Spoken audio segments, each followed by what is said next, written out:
പുതിയ ഹൈവേ റോഡിന്റെ അപാകതകൾ ഉടൻ പരിഹരിക്കുക, കോട്ടപ്പുറം ഭാഗത്തേക്കുള്ള റോഡ് ടാറിംഗ് ചെയ്ത് സഞ്ചാരയോഗ്യമാക്കുക തുടങ്ങിയ മുദ്രാവാക്യങ്ങൾ ഉയർത്തി LDF കോട്ടപ്പുറം ബൂത്ത് കമ്മിറ്റിയുടെ നേതൃത്വത്തിൽ കോട്ടപ്പുറം ടോൾ പരിസരത്ത് പ്രതിഷേധ യോഗം സംഘടിപ്പിച്ചു.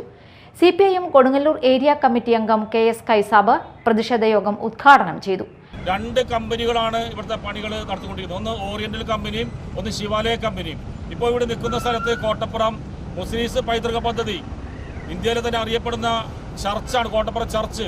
അതുപോലെ തന്നെ അവിടുത്തെ ആയിരക്കണക്കിന് കുട്ടികൾ പഠിക്കുന്ന വിദ്യാലയം, സെന്റ് ആൻഡ്രൂസ് സ്കൂള്, അതുപോലെ തന്നെ അവിടെ വിന്നേഴ്സ് ടൂറിസം സെന്റർ, അതിന് കോട്ടപ്പുറം മാർക്കറ്റ്, കേരളത്തിലെ മധ്യകേരളത്തിലെ ഏറ്റവും പ്രധാനപ്പെട്ട market.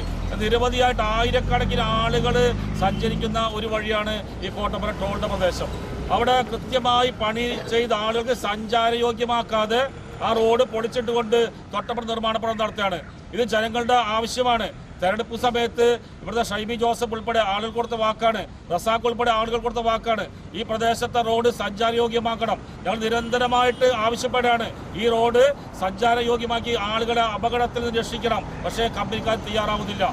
Kottappuram ward councillor Shaibi Joseph അധ്യക്ഷത വഹിച്ചു. CPI കൊടുങ്ങല്ലൂർ മണ്ഡലം കമ്മിറ്റി അംഗം OC Joseph, CS Razak, PA Shabeer എന്നിവർ സംസാരിച്ചു.